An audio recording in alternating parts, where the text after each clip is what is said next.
Hi, welcome to More Christ. This is a channel dedicated to Catholics, Orthodox, and Protestants alike. Today I'm joined by the Reverend Henry Patino. He's an author, an evangelical pastor, and a Judeo-Christian apologist. He's been one of the pioneers in the pro-life movement in South Florida since 1979, and he's founded 3 crisis pregnancy centers. He's also founded 2 churches and pastored 3. Henry is the spokesperson for Health Help Project, a non-profit Christian medical missionary organization that sent medical equipment to 17 third world countries, brought children disabled by club feet for surgical operations in America. Then after 5 months of rehab and therapy, returned them to their homes with the gift of walking. He's also one of the founding members of the United West, an organization dedicated to bringing attention to the Christian and Jewish communities of the danger of radical Islam. Recently, Henry's embarked on an essential project to write for our youth a number of comprehensive apologetic series dealing with such varied topics as atheism, social Darwinism, eugenics, the origin of the universe, the origin of life, the origin of man, AI, transhumanism, constellations, and much more besides. So we're just going to speak about some of those concerns today, namely the machine or man apologetic series. Just to begin then, Henry, can you tell us a bit about this series, the Machine or Man apologetic series? When my children were old enough they started going to college, I began to realize, as you said, I was a pastor of 3 different churches, that I had not prepared them to go into the monolithic paradigm controlled of academia, and I saw a tremendous need to be able to provide a survival manual for Christians, not only in academia but in the workplace, to be able to communicate with postmodern man intelligently and reasonably. We talk about evangelism, but in our postmodern society, we have moved away from a Judeo-Christian worldview. The majority of people no longer believe in God, no longer believe in the Bible being the Word of God. And we need to learn how they think to be able to communicate with them intelligently and to reason with them. So I started doing this probably 35 years ago, Mark, and I felt this strong urge, this calling from God to do this. I had no idea if anybody would ever publish my books or if anybody would ever read my books, but God faithfully moved my pen for all these years. And a couple of years ago, a young man from Panama, businessman, very successful, called me and said, you know, God has blessed me and I want to start a publishing company. And he happened to have read 2 of my books and he said, I want to publish all your books. And I started crying on the phone. I get tears. I want to think of it because I mean, I kept saying to myself, well, Noah worked on that ark for 200 years before the first rain dropped. So I'll be faithful to write whatever God teaches me. And it became a reality. Brilliant. Thank God for that. Yeah. Can you tell us then a bit more about your personal background and some of the key currents in your life that have helped to form your character? Like what first prompted your interest in some of these cosmological questions and the scientific concerns that we're going to focus on today? I was born in Buenos Aires, Argentina. My parents were married there, and then we moved to Cuba. And of course, we were hoping to move to a more stable country, and we ended up jumping from the frying pan to the fire. And Castro came with the communist revolution. My father was involved in the resistance before the Bay of Pigs invasion. And so I was 7 years old in my home one day, and I walk into the living room and I see my mom and dad sitting in their rocking chair next to the radio where they used to hear the American news from Miami. And my mom was crying hysterically. And I said to my dad, Dad, why is Mom crying? And he sat me on his lap and he grabbed me by the shoulders and he said, listen, in a few minutes, some men are going to come and they're going to take me away. And I don't know if I'm ever coming back. And you're the man of the house now. I need you to take care of your brothers and your sister and your mom. And I looked across his shoulder and they're pulled in a Jeep with militiamen and a truck, and they jumped out with machine guns and guns, surrounded the house. The lieutenant knocked on the door with the butt of his pistol and handcuffed my father and took him away. And he became a political prisoner for 5 years in Cuba's prison. He had spoken to my grandfather before. He said, if anything happens to me, take my wife and kids and take them to America so they can be safe. And my mom didn't want to leave because she didn't want to leave him languishing in a communist prison. But eventually she realized that for our safety, she needed to do that. So I came to the United States in '61, didn't know a lick of English, fourth grade. And I became an atheist at that time. I hated God for taking away my father. And I didn't see my dad again. When I was in Cuba, I saw him 3 months after they jailed him. They would provide us the opportunity to bring food to the prisoners because they didn't feed them very well. And so my mom brought me, because I was the oldest boy, and he was in prison in San Severino, which is an old Spanish dungeon. And we were walking across the top of the wall, looking down into the circular where all the men were, prisoners were milling around in their khaki uniform. And I couldn't recognize my father. I kept saying to Mom, where's Dad? I can't see him. And she pointed and she said to me finally, he has white hair now, but don't let him know that we notice it. Dad was 35, had jet black hair, and in 3 months' time went pure white. And I found out later they had taken him from the house to the sugarcane field, tied his hands, blindfolded him, and put him in front of a firing squad. And my father's name was Paco. They told him, Paco, you have only one chance to live if you start telling us who's in your group. And my father knew well that if he acquiesced, that he'd be dead. So he kept insisting that he was innocent, that he was framed. And they shot over his head. And they did this 3 times. So I didn't get to see him again until I was 15. So I grew up here in Miami and learned to speak English and tried to do the best I could to help my brothers. And when I was a senior in high school, I finally was a pure blown evolutionist, and I loved science. And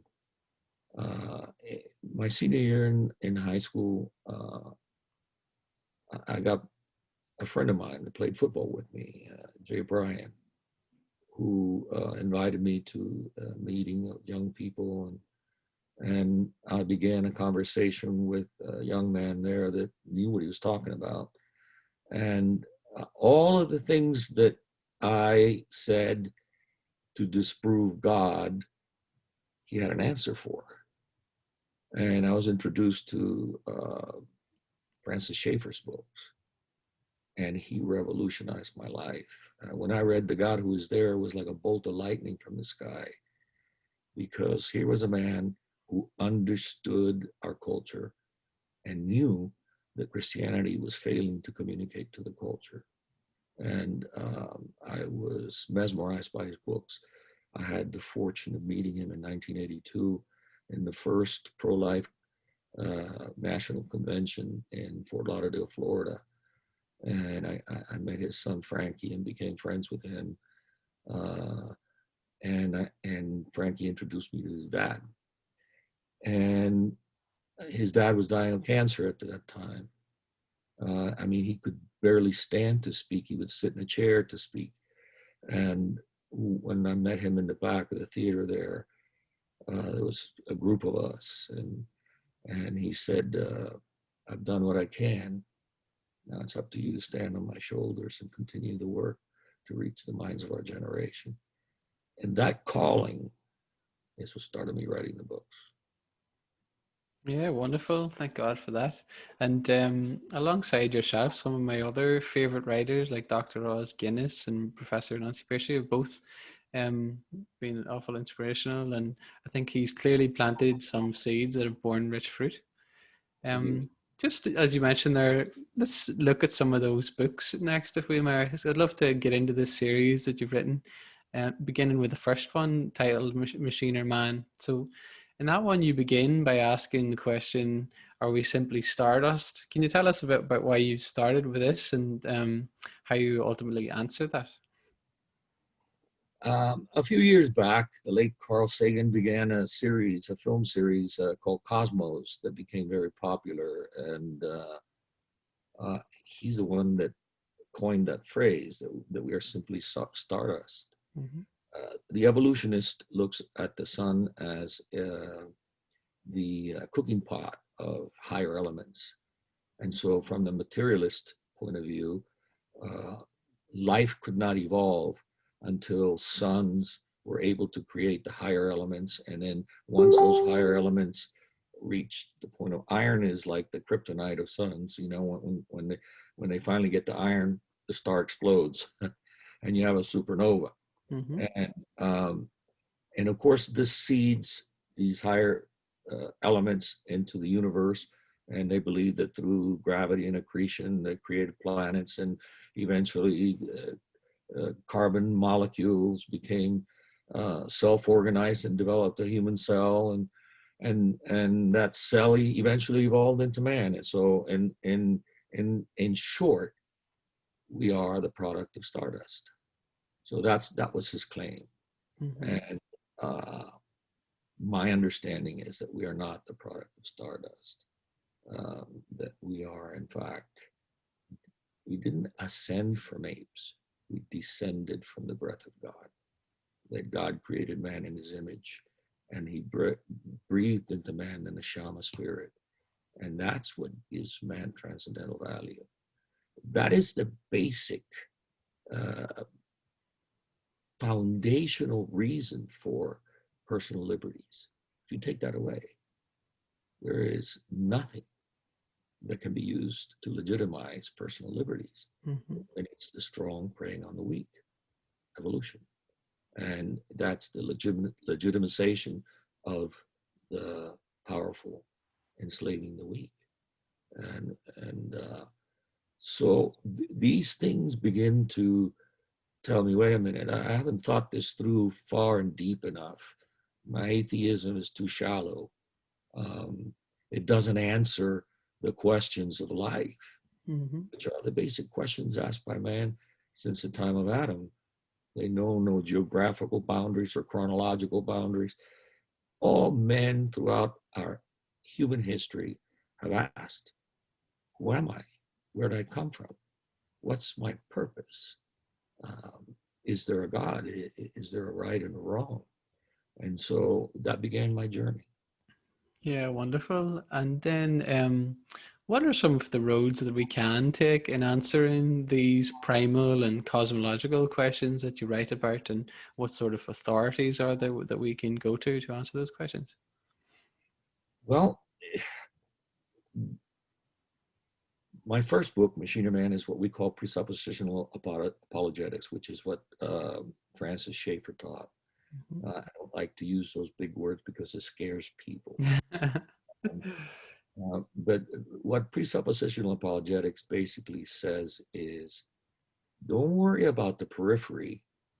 Go down to the fundamental level, what their basic presuppositions are, and show them that their worldview fails the litmus test of reality, that they cannot live consistently in their worldview. And so through Machine or Man, what I talk about is the fact that people can believe in their head that there is no God, but they can't live true to that worldview in their own lives. So what they do is they borrow from the Judeo-Christian worldview those things they like and throw away the things they don't like and develop their own religion, basically. So I think that our personal preference for morality dictates our theology, Mm-hmm. and it should be the other way around. And uh, If we understand that there is no God, then what is man? A machine, an organic machine. Thus my title, Are We a Machine or Are We a Man?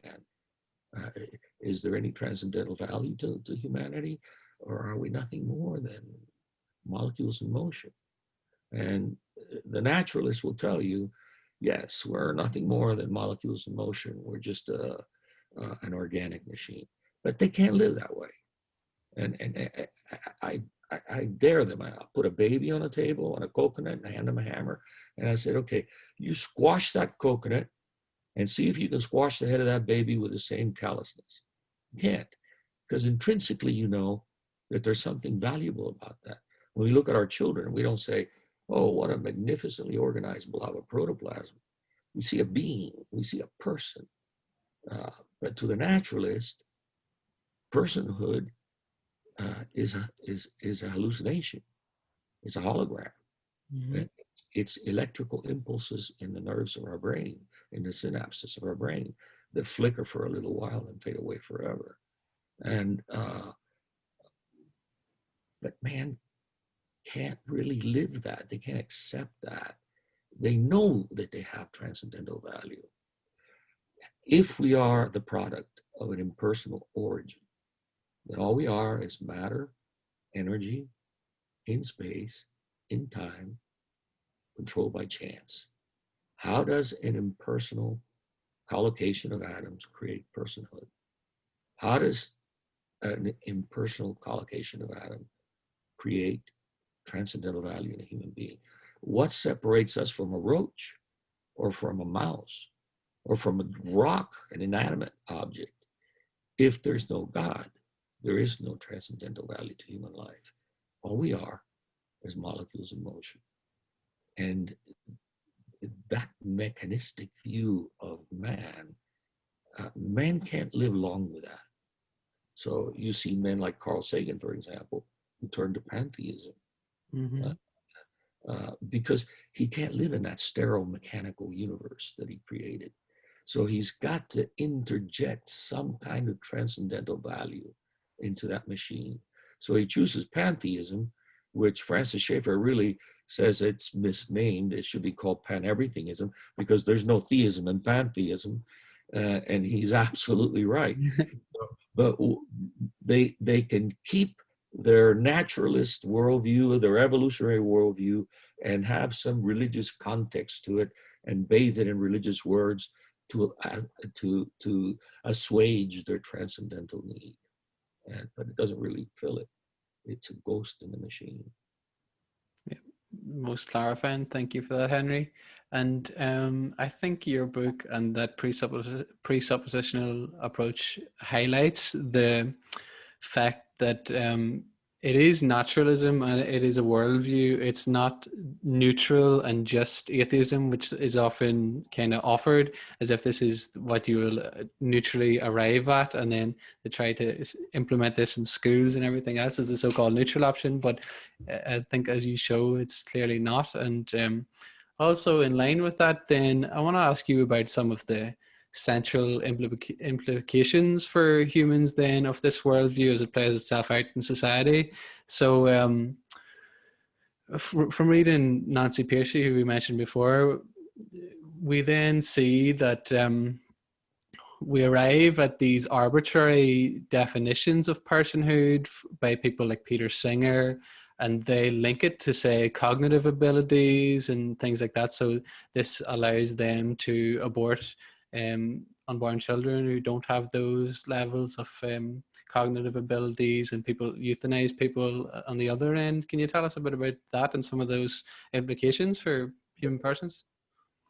Our foundational worldview is, in fact, our religion, whether it's humanism or whether it's Christianity or Judaism. It is a religion. It is a worldview that determines what your morals are, what your relationships are, what the value of family and marriage is, and even politics.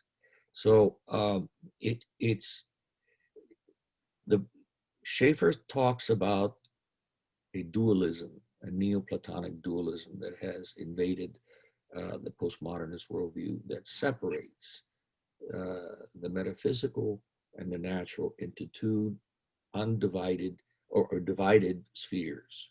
He calls it, they destroyed the unified field of knowledge.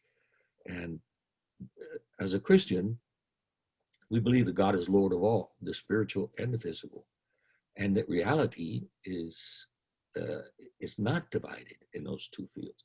So what they have done is they have divided the sciences, and we can see when this happened, when in the colleges, humanities were separated from the natural sciences.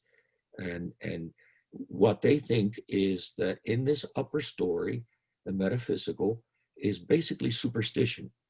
It's basically mythology. It's basically your own personal preference. But underneath, they believe that there are absolute laws of science. But up at the top, there are no absolute laws. Everything is relativistic. So they divide the field of knowledge in this dualism.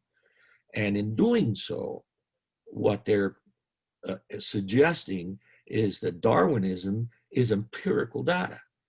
But Darwinism is not empirical data. Darwinism is an interpretation of the facts that uses doctrinal positions like a catechism. And I can name them for you. The first one is a closed universe. They say that our universe is a closed universe, that there is no such thing as God that intervenes within the universe. Now, how you arrive at that, what empirical science gives you that idea? No, it is a metaphysical choice. It is not a scientific data. It is a personal metaphysical choice to believe that there is no God. Now, the next one is that everything develops through dysteleology. I hate to use those big words. Dysteleology means randomness, really.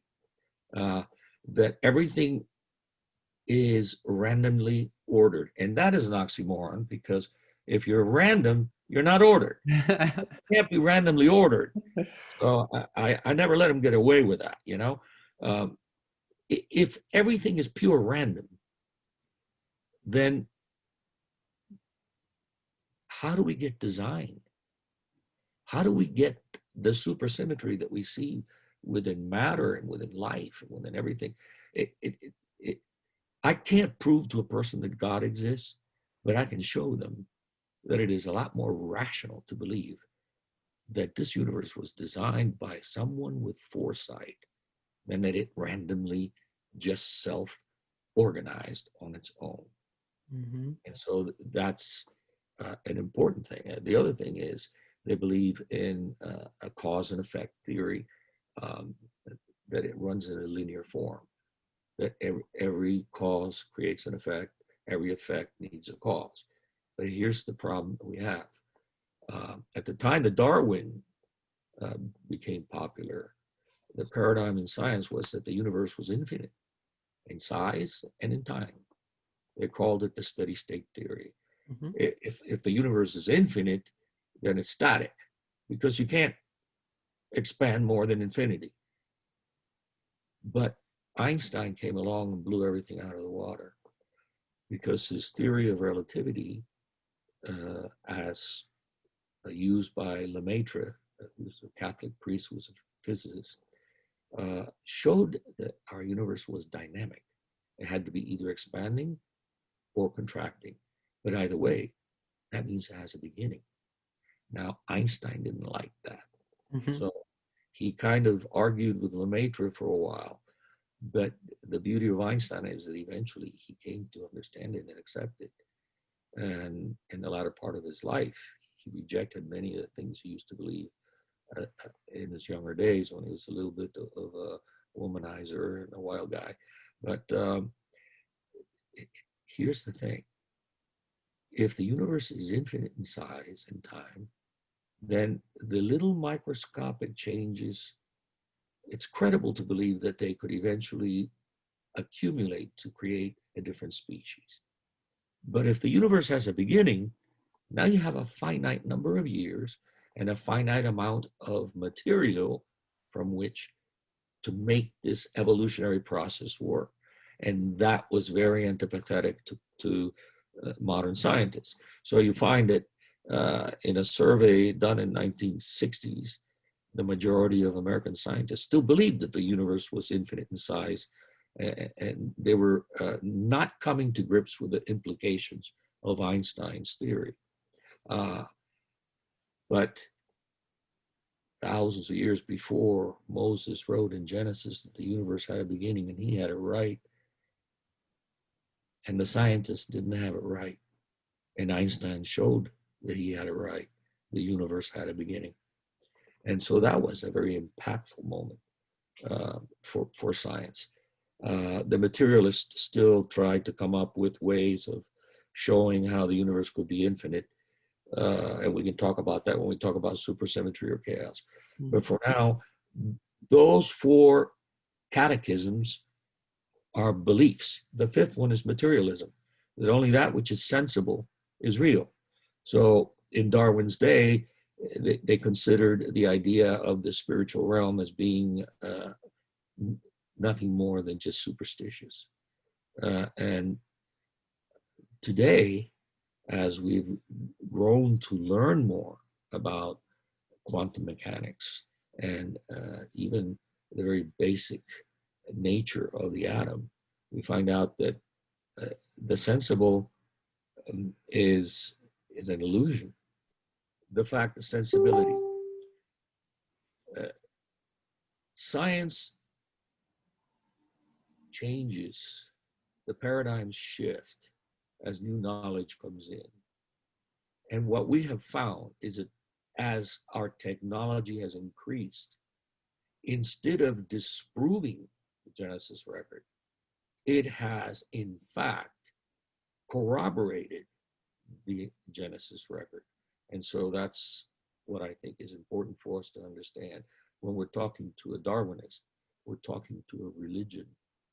It's not that imperial data can be interpreted different than what they interpreted. Yep, wonderful. Thank you for that, Henry. And I want to ask you about some of the psychological reasons for people adopting naturalism and the failures of those arguments, if we can even call them arguments, or whims. Maybe whim would be better. We see a historical pattern from the time of Darwin. Darwin provided for the atheist something that they've been hoping for, a way to scientifically corroborate their atheism. But as a side consequence, what happened is that because of what Schaeffer calls the mannishness of man, we all have a transcendental need. And so the schools of psychology began to come up to try to provide for man a substratum other than God, through which a culture or a society could function. And so, we go through Freud and Jung and all the theorists, but they all fail because they don't understand they don't understand the reality of man. So what they try to do is come up with superficial ways of controlling our behavior, which never work. So you come all the way to Jung, and finally Jung says you just have to embrace the beast. That doesn't solve the problem. You just accept it. The problem is they don't have a realistic view of man. The Judeo-Christian worldview understands man not as the positivists did, as if he's got good and the spark and you blow it and the goodness of man will create a utopia. No, it doesn't work that way. Man is intrinsically flawed. There was the fall, and that fall is real, and it affects everything, not just the natural world, but also humanity. And the only solution to that is the spiritual regeneration that comes through the Christian faith. And And if they don't understand that, then they don't have the power to change inside. You can't force outwardly the change. It can only come from internal. And so it's only through the Spirit of God that man can change his way of living. And God creates rules for us uh, because he's a loving God, not because he wants to keep us from having fun.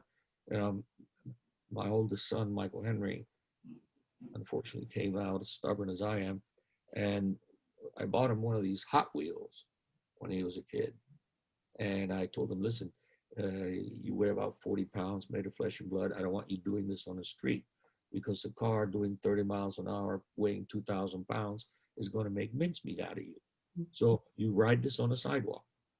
So I was inside the house. I look out the window, and there he is in the middle of the street doing wheelies, you know?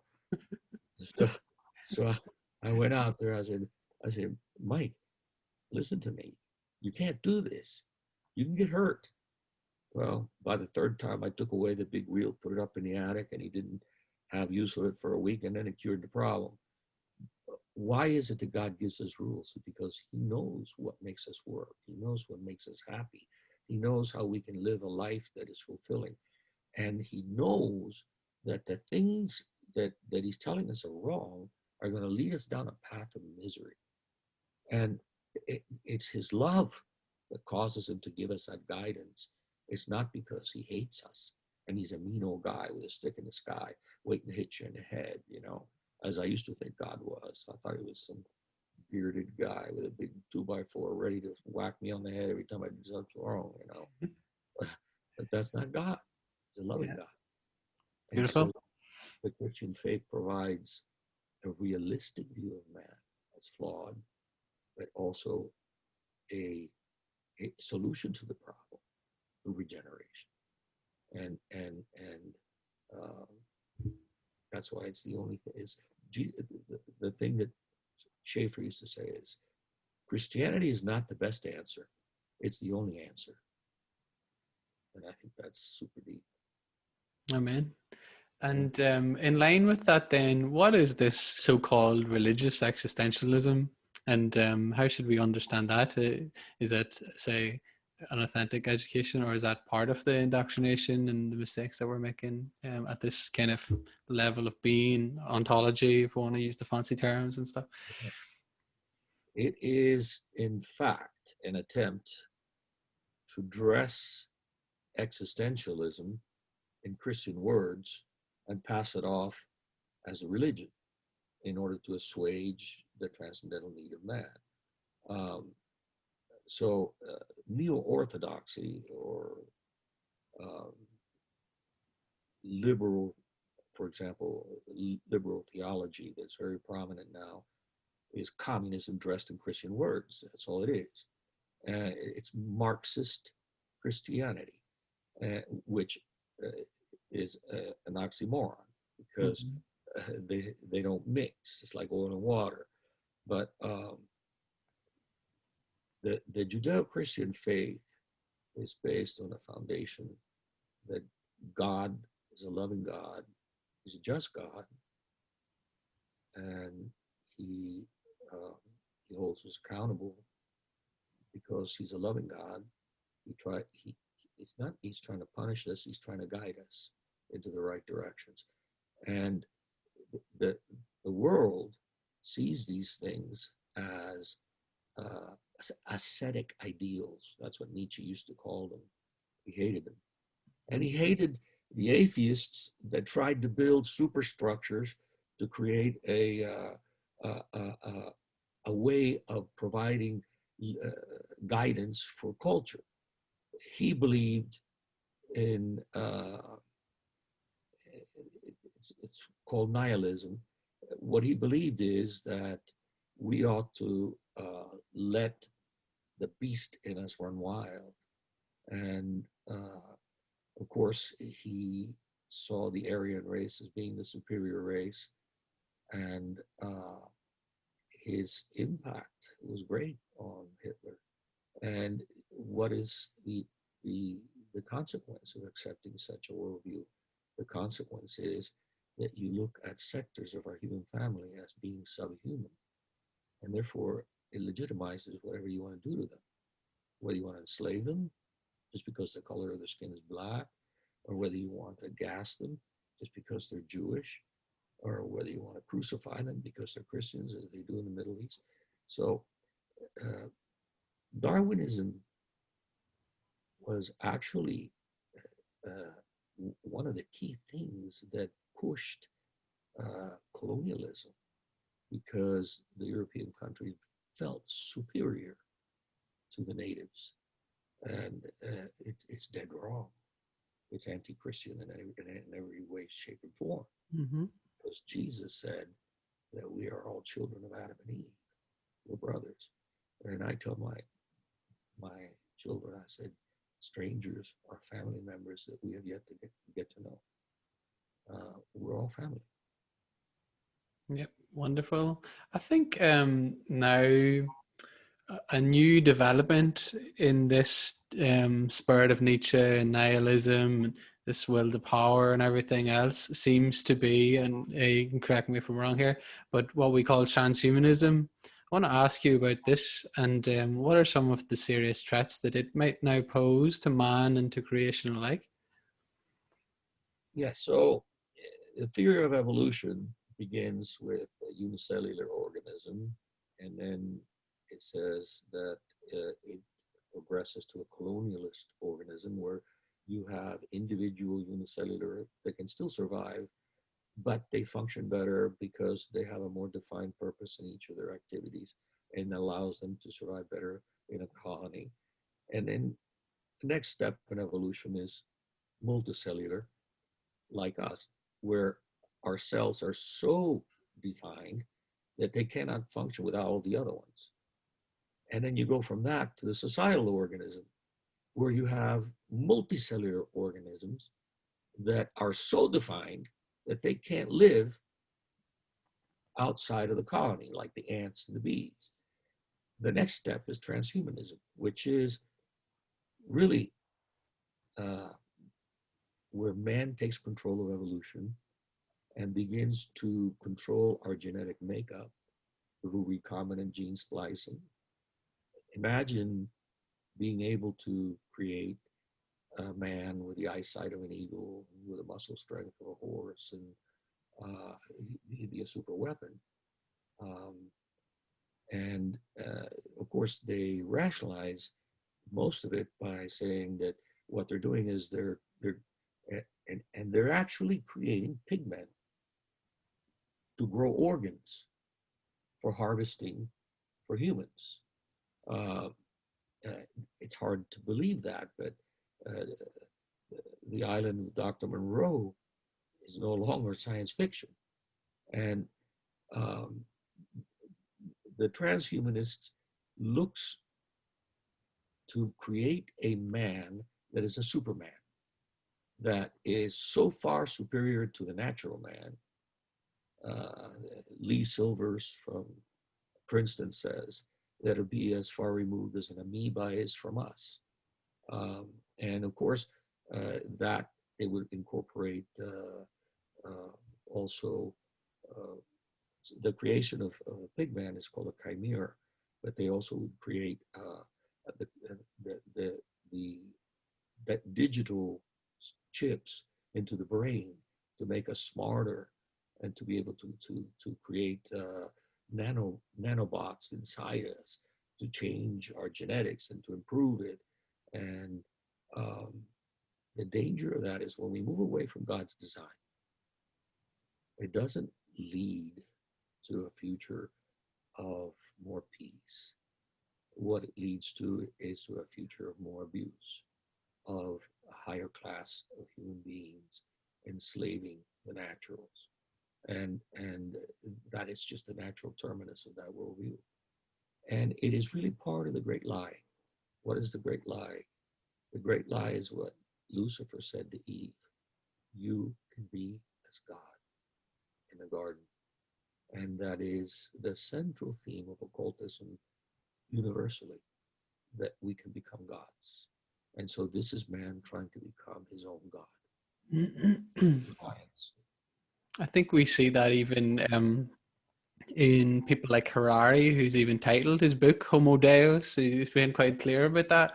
And I have a friend who is quite taken in by some of these transhumanist notions, Bostrom and people like that. And I think they have this utopian notion of what's coming and don't see the developments that are happening in places like China even now, and how that nature of man without reference to God will play out. They have a, I don't know, I think it is maybe utopian. I might be wrong, but it seems very utopian to me.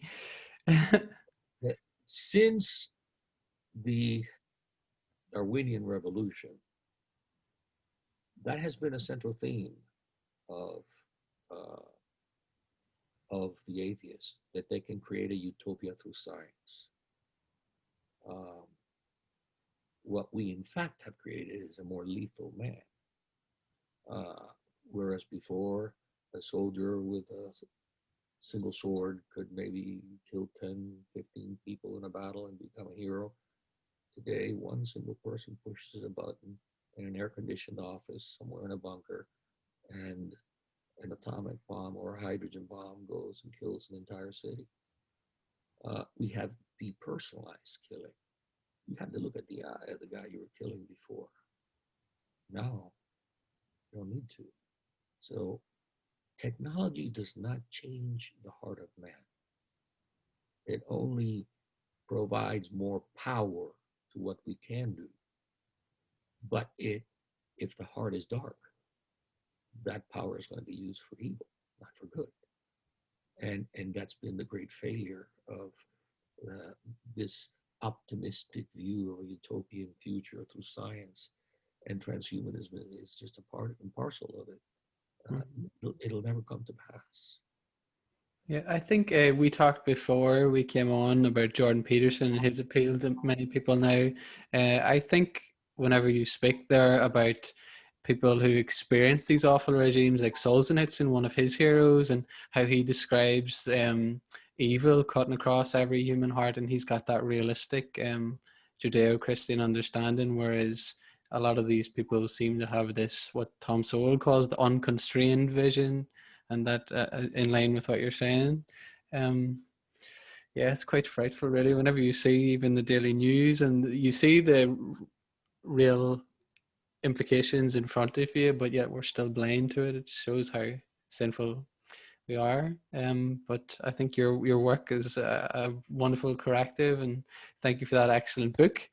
I want to move on actually now to another book, Supersymmetry or Chaos, a Judeo-Christian cosmological model of the origin of the universe.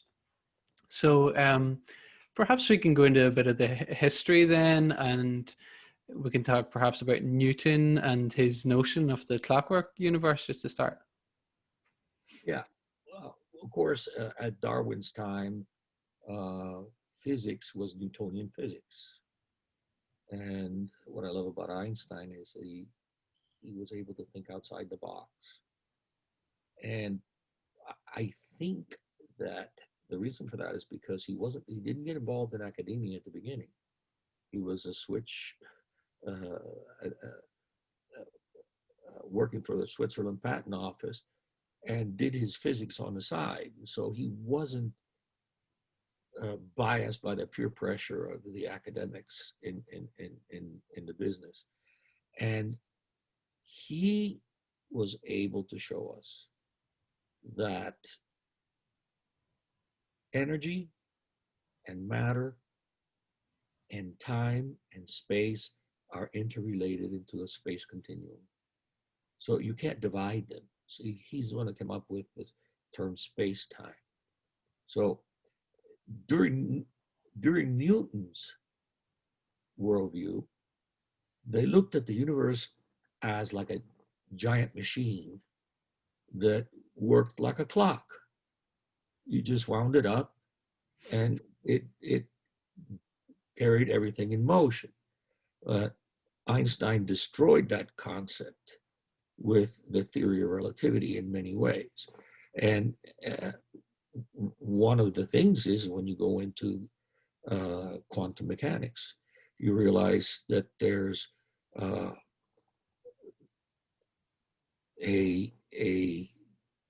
what's called the Heisenberg uncertainty principle. Not everything is exactly going to happen as you think. Whereas in a Newtonian work, you know, if you hit the billiard ball with a certain amount of power and the resistance and the wind and the temperature and the distance, you know where it's going to land. You can shoot a bullet and you can figure out where it's going to land. But things aren't as clear cut when you start going into the quantum level and start seeing the microcosm of reality. And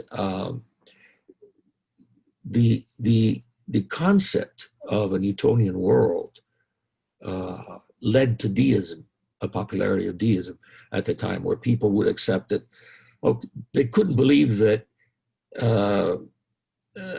this clockwork universe could have started by itself. So, but they believed that God created it, and then he's like an absentee landlord, and he took off, and it's just set it running, and it's on its own. Mm-hmm. So that's fallen out of popularity now. You're either atheist or you're intelligent design and creationist. Look, the universe, the cosmos, is an elaborate and very symmetrical system that it is impossible for you to believe that it developed just by random order. So, for example, when we look at the background radiation, the microwave background radiation, Penzias in the 60s was doing an experiment with a radar, and he started noticing that he was listening to this interference and figured out finally that it was the afterglow of the Big Bang, the microwave radiation of the Big Bang. But here's the thing, it's exactly 2.73 degrees Kelvin everywhere you look, all around the universe. How can, so we call that the smooth universe. How can a random explosion create a smooth universe without some directed energy to control it? And so that became a big problem for the atheist.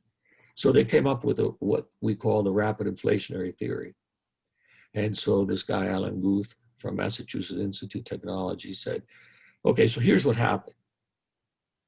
At the very beginning of the Big Bang, the universe expanded beyond the speed of light to almost the position that it is today. And then it stopped. And then it started expanding again as it's expanding now. But because it expanded so quickly, they use Gaussian equations, which measure heat and gas, and they can determine that it's possible to create a universe that is what they call isotropic and homogeneous. Isotropic means that it is the same texture all throughout, and homogeneous, the same constituents all throughout. It's only a problem that happened, though. In the 1990s, we shot a satellite to map this microwave background radiation. And when they got the data back, it blew their minds, because all of a sudden, they found these areas, these nodes of anisotropy, the opposite of isotropy. And they formed sextuplets and octuplets and quadruplets, and their lines intersected with the Sun-Earth ecliptic. So that became a real problem. So they said, wait a minute, we're going to send another one. So they sent a second satellite, and they messed with the detection devices to be more clear.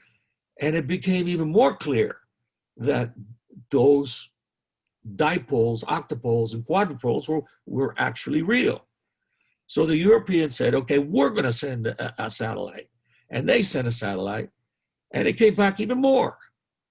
And you don't hear about this in scientific journals. In the public journals. You got to go to the scientific data to read about this. But there is no way that Gaussian equations can explain these anisotropic areas. So the rapid inflationary theory is rest in peace. Mm-hmm. And moreover, it shows that the Sun-Earth ecliptic is the center of the universe. Think about this. God, when he created the universe, set a fingerprint of him in the middle of the universe. He knew that we would come to a point where we could detect that, and it would show that our Sun-Earth ecliptic is central to the entire universe. Now, here's what's important. It aligns not only, what is the Sun-Earth ecliptic? I don't want to explain that. The sun and the earth revolve around each other. The sun just does a little bit of a twist. The earth goes all the way around it, and it forms the equinoxes. It forms the winter solstice, the spring equinox, the summer solstice, and the autumn equinox. These poles are aligned with our equinoxes. That tells us something very important, because in ancient man, the equinoxes actually spoke spiritually to the spring equinox being the point where light began to gain preeminence over darkness. And coincidentally, Jesus died on the spring equinox. And then light increases, nighttime decreases until we reach the summer solstice, where the day is the longest and the night is the shortest. And then we move on to the autumn equinox. And here, darkness begins to gain ascendancy over light. Now you see in the occult, all the high holidays are on the autumn equinox. And why? Because they're celebrating the fact that darkness is gaining ascendancy over light until the winter solstice. And so you see that many of the occult rituals are on the winter solstice and on the autumn equinox. That's where we get Halloween from at that time. Now, the significance of this is that God designed our universe and left for us a fingerprint for any who really care in our objective to see that this is not an accident of randomness. Yep, wonderful. I think too, I've been speaking about this recently on my channel. There's a man, an Orthodox Christian icon carver called Jonathan Pajot that was he's friends with Jordan Peterson, and he seems to be bringing a lot of people from atheism, nihilism to Christianity or Christian faith. And the way he explains is in line with what you say. He talks about the symbolic world and shows beyond Darwinism, there is a theological meaning of reality laying itself out in the universe itself, as that's how God has designed it, and that this cuts across all the different levels. And then he goes back even, well, you can go to the scripture itself, but also to the church fathers. He goes through Maximus the Confessor and all these different early Christians to show how this is. So I think a lot of people that were interested in my previous conversations will love your work and hopefully come to read that too. So that touches upon this fine-tuned universe. Is there anything else you'd like to tell us about the fine-tuned universe and how this should be understood? Yes. The fine-tuned universe is a little bit different than the smooth universe in this sense. Everything in our universe is controlled by four forces. the strong nuclear force, the weak nuclear force, the electromagnetic force, and gravity. But the balance between those forces has to be exact. Otherwise, our universe can't exist. For example, the electromagnetic force is what controls the attraction of the molecules or holds molecules together and then allows us to have a body. If gravity were stronger than the electromagnetic force, then we would slip through the earth like butter down to the center of the earth. But it creates a solid surface. That's the electromagnetic force that's creating that in the atoms. And it's a special relationship with gravity. If gravity is too strong, we can't walk, we can't move. And so you see that the electromagnetic force is 10 to the 39th time more powerful than gravity. Exactly the right amount for us to be able to function in the universe that we do, the way we do. And the same thing with the strong nuclear force. What's a strong nuclear force? Okay, so we know that inside a nucleus we have protons and neutrons, but protons are all positively charged. If you remember in science class, when your professor would put two magnets together, if you put two light poles together and he let it go, they repel each other almost magically. Well, imagine inside a tiny atom, protons with an enormous amount of power repelling against one another, and yet it's being held inside that nucleus. They call it atomic glue for lack of a better term. When you release that, that's the atom bomb. That energy is the atom bomb. The weak nuclear force is what causes radiation. It releases alpha and beta particles.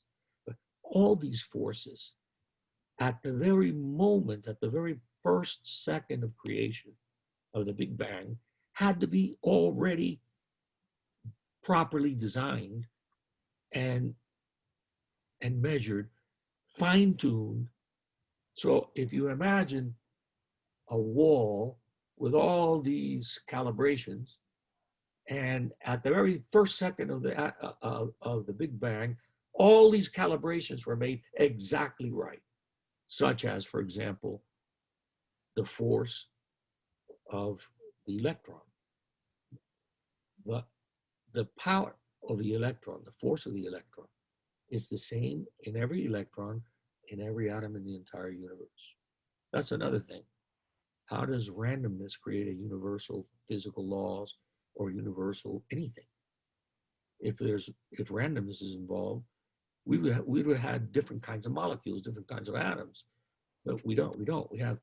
We have four laws that were perfectly designed to work with one another. We have the power of the electron is such that it's what controls two atoms being able to join together and create a molecule. If the force is too strong in the electron, it would grip to the atom and would not be able to then connect with another atom. So we could never form any higher elements.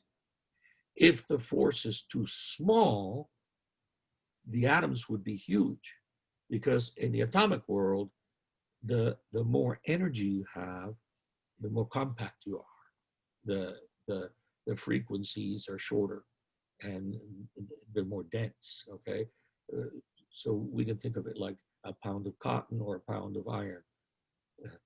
The cotton is much bigger than the pound of iron. The volume is bigger. But in the subatomic world, that happens also with particles. And so we see that you could have electrons that could be cosmic in size, which would mean that atoms could fly through each other and never have any interaction, and you would never have any molecules formed. So that precise measurement had to be chosen at the very moment of creation. That requires foresight. That requires design. It's not random. Mm-hmm. And when you accumulate all these things, I mean, there were 758 pages in that book. So I can't in a half hour go through all the examples. Yeah. But if you accumulate all these things, a rational mind has to come to the conclusion that randomness doesn't explain our universe. It just doesn't. Absolutely. I think I obviously think you're correct, but what we often run up against, unfortunately, seems to be this ultimate cop out of the multiple universe theory. Yeah. Can you tell us your thoughts about that? Well, here's the irony. They believe, as one of their fundamental catechisms, in a closed universe. They say they can't discuss God because he's outside the universe and we can't test him. Mm-hmm. And so they say that when we talk about the Big Bang, we can't ask them about, well, what caused the Big Bang? And they say, well, you can't answer that because there's no time, and without time, nothing can exist. There's no space, so without space, time can't exist. And but then they'll say, but there are other universes. And I say to them, okay, show me the empirical evidence that there's another universe. Where do you have that? What empirical data can you show me that tells you there's another universe? There's none. It is purely a metaphysical choice that they make. Why?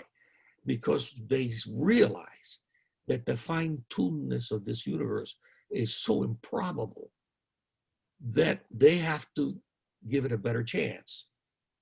So they imagine all these multiple universes where, okay, it didn't work out good in that universe, and that one was really screwed up, and this one really exploded, but we were the lucky one. But it's a false, it's a false understanding of statistics. Uh, Most people don't understand. If you turn a roulette wheel, you have a certain number of chances to get to the right number. Okay, so every turn is the same exact chance of getting at it.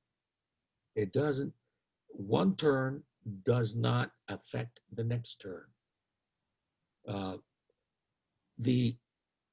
If I had a roulette wheel here in Miami and I had another roulette wheel in Jupiter, and we would turn that roulette wheel, the roulette wheel in Miami would have absolutely no consequence on the roulette wheel in Jupiter. So whatever happens in another universe, if there is another universe, has nothing to do with our universe and can't affect the improbability of all these fine-tuned parameters coming together in our universe. Yeah, excellent. Sorry, do you want to say something else there, Henry? No, I just said it's a cop-out. It's a mental cop-out. Yeah, So absolutely. I think too, a way that I have tried to understand it, I don't know if this is a fair way to discuss it, but I spoke about a friend with a friend about this, and the way I try to understand it is the difference between 0 and 1. And if you were to play that out infinitely, then you could always do 0.9, 0.99, 0.9999999, and on you go, so that you're not necessarily going to end up with this Goldilocks universe anyway, because of the way it plays out. Yeah, thank you for that, Henry. That's most clarifying. A good expression to use, the Goldilocks universe, because everything about our Earth and our universe is Goldilocks. We're at the right distance from the sun, where water can be liquid. Yep. There are so many things in the cooking of the elements in the sun, for example. Also, they have to be just exact for us to be able to create carbon. We'll go technical, we'll be talking about beryllium-8, and a lot of people would lose me, but physicists have realized that the chances of our universe resulting the way it is so that life can be inhabited in this earth are almost impossible. And so they invent these multi-universes as a cop-out in order to try to lessen the odds that ours is a lucky one, you know, but it Yep. doesn't. Thanks for that, Henry. So, again, I want to go back to space time and ask you about how might we best understand the essence of space time and its importance. Yeah, space-time is a magnificent thing to try and understand. Uh, Thinking about time, uh, we often confuse dates with time. Um, what Einstein taught us is that time is not a universal constant, that the rate of time can travel at different rates depending on the condition of where you're measuring. So um, we have the wonderful thing nowadays that we call the GPS. I love it in my phone. I no longer have to look at maps. I just plug in my address and my phone goes, it gives me the way to get there, you know? And how does that work? They have 3 satellites in space that triangulate. The satellites are 150 miles away from the surface of the Earth. And they have a cesium clock, which is the most exact chronometer that our technology has been able to create thus far. And then they have one on Earth. And then they triangulate the positions of where you're measuring, and they measure it with the time on the surface of the Earth. But here's what they found. The time in those satellites is moving faster than time on the Earth. Why? Because at the surface of the Earth, we're closer to the center of gravity of the mass of the Earth, space is denser, space is crunched. So time is, the rate of time is a product of the density of space. If you crunch time, if you crunch space, you slow down time. So if you put a clock next to the sun that has way more mass than the Earth, it'd be slower than the clock on the Earth. If you put it on the edge of a critical circumference of a black hole, it would actually literally come to a stop. Time would stop. That's how much warping of space is on that critical circumference. So if you stretch space, on the other hand, you speed up time. So why is this important? It's super important to understanding the Genesis record, because when we look out there at the space and we see stars that are billions of light years away from us, we say, how could it be that the Earth is only several, maybe 7 to 10,000 years old, and that the stars have existed for all this time? Well, here, if you think of the Big Bang, as I think of it in the Judeo-Christian cosmological model, as the energy of God creating that singularity. And that singularity, I need to explain what a singularity is for your viewers. If you have a black hole, what you have is a star that's greater than 20 times the size of the sun. And what happens is when it runs out of fuel, gravity wins. The nuclear explosion's pushing out. When there's no more nuclear explosion pushing out, gravity wins, and it crunches to an infinitesimal point with so much power, so much gravity, that it creates a halo around it called the critical circumference. And they call it a black hole because not even light can escape. So when you cross that critical circumference or event horizon, however you want to call it, that's the no return point. You never come back out. Now, imagine every sun, every star, every planet, all in the universe condensed into one singularity. That critical circumference would be huge, okay? And the power of gravity would be immense. What power in a material universe could cause that gravity to be countermanded and cause the universe to expand? the way it does and to expand in a smooth fashion. Okay? Only the power of God, the infinite power of God. When you have infinite density in a singularity, only infinite power can undo that infinite density. So I try to picture things. I try to learn from Einstein. He pictures things like a merry-go-round. Okay, so when you were a kid, you got in the merry-go-round. If you were in the center of the merry-go-round, you didn't have much of a problem hanging on. You know, but as you moved out to the edge of it, you know, we always tried to make it go as fast as possible, throw our friends off. You know, right? What happens is that you get this, the force pushing you out becomes greater and greater as you expand it, right? So imagine our universe created. Our space is a flexible matrix. It's not steel like a merry-go-round. It's flexible. And imagine that when God started this singularity, he spun it. And he spun it at the exact rate that was necessary to counter the energy of gravity so that it crossed that event horizon in a smooth fashion.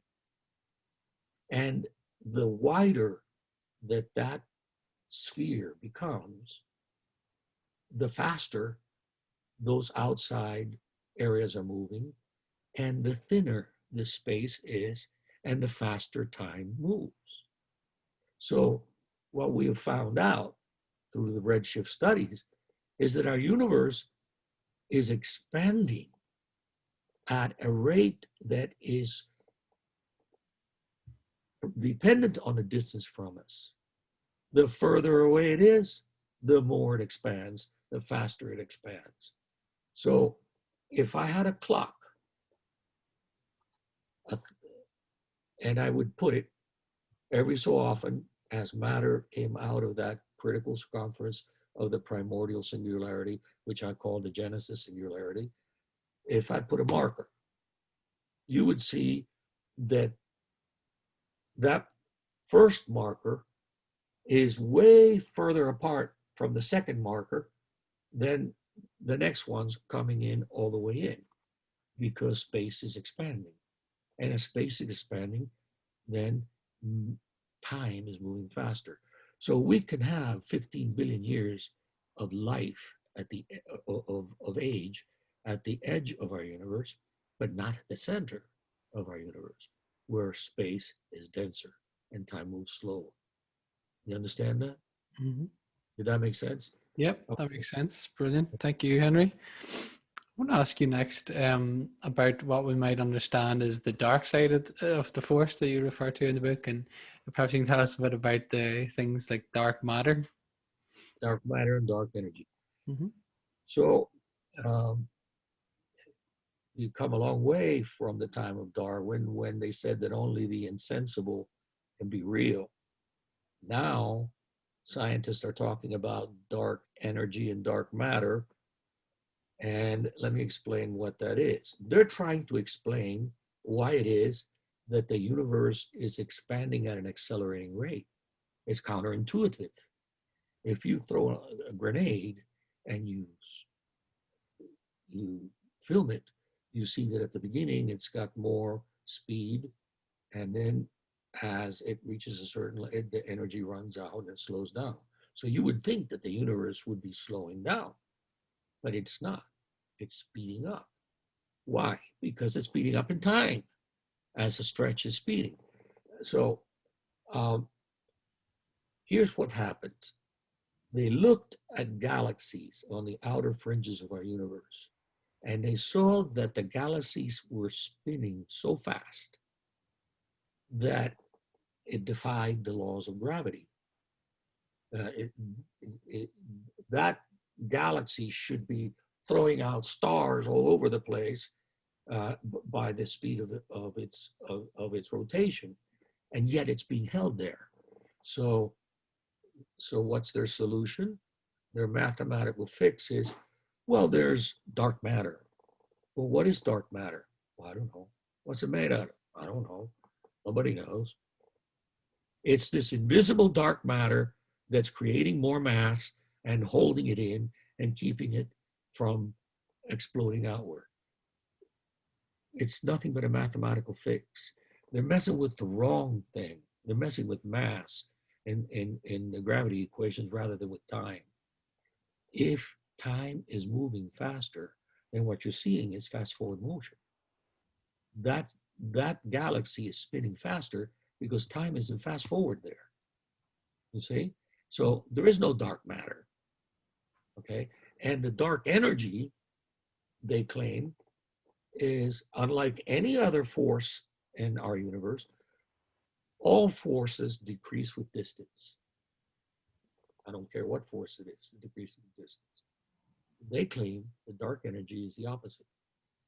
That the further it goes away, the more repulsion it has, so that it grows stronger with distance. They have no empirical proof of anything in this earth or in this universe that works that way, but they invented that in order to explain the expansion of our universe. They're just not understanding time. They're not understanding that as space is stretching, time is increasing in rate, and therefore that's what causing the illusion to us that as our universe moves away from us, it's accelerating, it's accelerating, it's accelerating. And I predict too that you will find the second law of thermodynamics tells us that things go from low entropy to high entropy. Okay, there's the big words again that scare everyone. Entropy just means disorder. Okay, so you go from the arrow of time only moves forward, and you go from the beginning, you have order, and as time goes on, you have more and more and more disorder. As time goes by, you have more and more disorder. The greatest disorder you can find is inside a black hole. The greatest entropy is inside a black hole. So what happens is, as our space is, as the universe ages, those levels of the space that are at the edge of the universe are aging the fastest. Now, the scientists, the evolutionists are telling us, no, we're looking in time, back in time. That's the early universe. And it's the opposite. We're looking at the cemeteries of our stars and galaxies. We're looking at quasars, which are black holes that are supermassive black holes. They have eaten so much and become so powerful that they're sucking in everything from the galaxy at such speed that they begin to glow with light. And then they develop these accretion disks moving so fast around them that they glow in light and we're able to see them. The luminosity of quasars at 13.7 billion light years away is the same luminosity of all the stars in our Milky Way put together. One quasar. That's amazing luminosity. Why? Two reasons. Because we're looking at a larger period of time. So that light is being funneled into our time frame. And so we have a high exposure, okay? And number two, what we're seeing is that these quasars are not only eating everything that is matter, but they're eating space-time itself. So I believe that the day will come when that outer edge of the universe will start eating itself up and coming back. And that will be the day when God creates a new heaven and new earth and does away with our earth, with our universe. Thank you for that, Henry. And I want to ask you next just about the plasma universe. When you talk about, can you tell us a bit about what that means? Sure. You talked about supersymmetry. We see that numbers are important. And if you read my book, Supersymmetry, you'll see that in our universe, we have four. We talked about the four forces. Well, it just so happens that number four is a number that represents the earth. In fact, symbolically, it's a cross. And that's no accident, because when Jesus was nailed on the cross, he was actually stretched out to the four corners of the world to die for mankind, for all of mankind. But there are also four forms of matter, or matter is found in four different physical forms. We have them solid, we have liquid, we have gas, and then we have a fourth one, plasma. And most people don't know about plasma. But what's a solid form? In a solid form, the atoms are kind of compacted together, so it creates a solid surface. In a liquid form, they're loosely aggregated, and so it's able to flow, and it goes with gravity forces it to find its lowest level. In a gaseous form, the Brownian motion, which was discovered by Einstein, which is the jittering of the atoms, is so strong that the gas takes on the shape of whatever it starts expanding. And in all those three forms, the atom is intact. You have the nucleus and you have the electrons going around it. So it's nuclear, it is net neutral, because the electrons are negative and the protons are positive, and they cancel each other out. And so you have a net neutral atom. In the plasma form, you heat it up, the atoms, so much that it rips the electrons from the nucleus. And what this does is it creates a positive particle and a negative particle. And now the electromagnetic force has great impact on this, you see, because of the fact that it has this. And now, if you look at our universe, our early universe was plasma. And in fact, today, still 99.9% of our universe is still plasma form. The sun is plasma. Okay? Lightning is plasma. A welding torch is plasma. The vast majority of our universe is still in plasma form. But here's the beautiful thing that happens in plasma. When plasma is swirling, it creates currents called Birkeland currents. Now, these Birkeland currents are magnificent things, because what happens is that they're high energy currents, and they come in all different sizes. They can come in cosmic sizes, they can come in small sizes. But what they do is these two currents have a tendency, when they're going in the same direction, to start wrapping around each other, kind of like a rope, right? And it starts constricting and constricting and constricting. And all the plasma that's inside it, it starts constricting and constricting until it reaches a thing called a Z-pitch. And at that point, it stabilizes. And here's what happens. Plasma comes in at this end, and at that end, solid matter comes out. It comes out according to its ionization potential. It doesn't come all mixed up. It comes in increments according to the ionization potential in there. So I believe that God created the earth. He created water before he created the earth through these Birkeland currents in the Genesis singularity. That he created water to cool down the universe, and created our, what Genesis said, a watery world of chaos, and then made the dry ground to appear. And I have a feeling that those points of anisotropy that were found by the mapping satellites of microwave radiation are the entrance points of the Birkeland currents that were pointed toward the center of the universe, creating our Earth and our sun and our planets. And it is lower in isotropy there because it got sucked in and brought in to the middle to create our universe. So matter can be instantly created.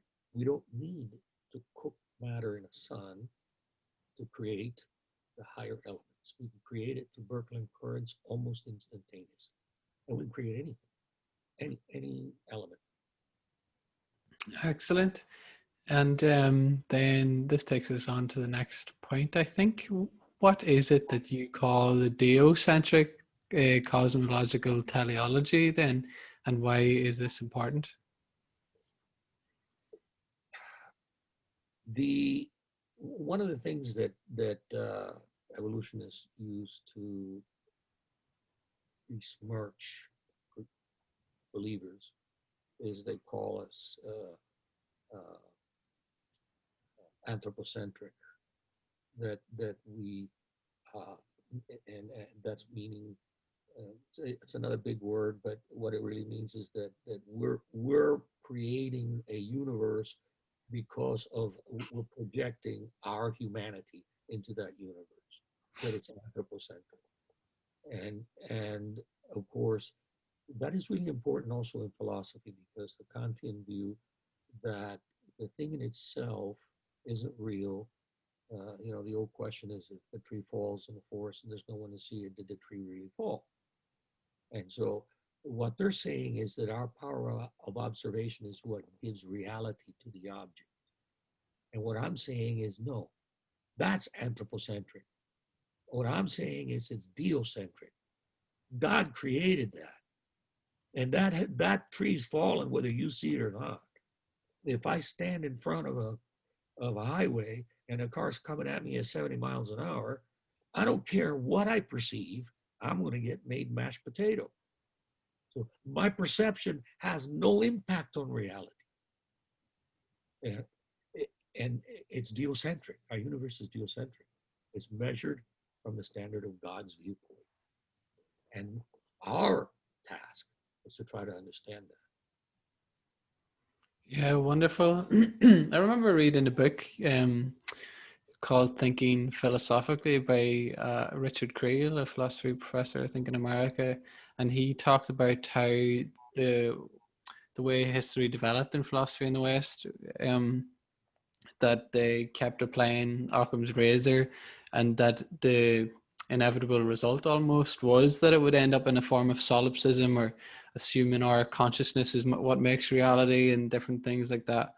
Whereas I think you've helpfully overturned that mythology and restored it, because I think they've ended up cutting themselves off from reality with Occam's razor. Is that a fair way to phrase it?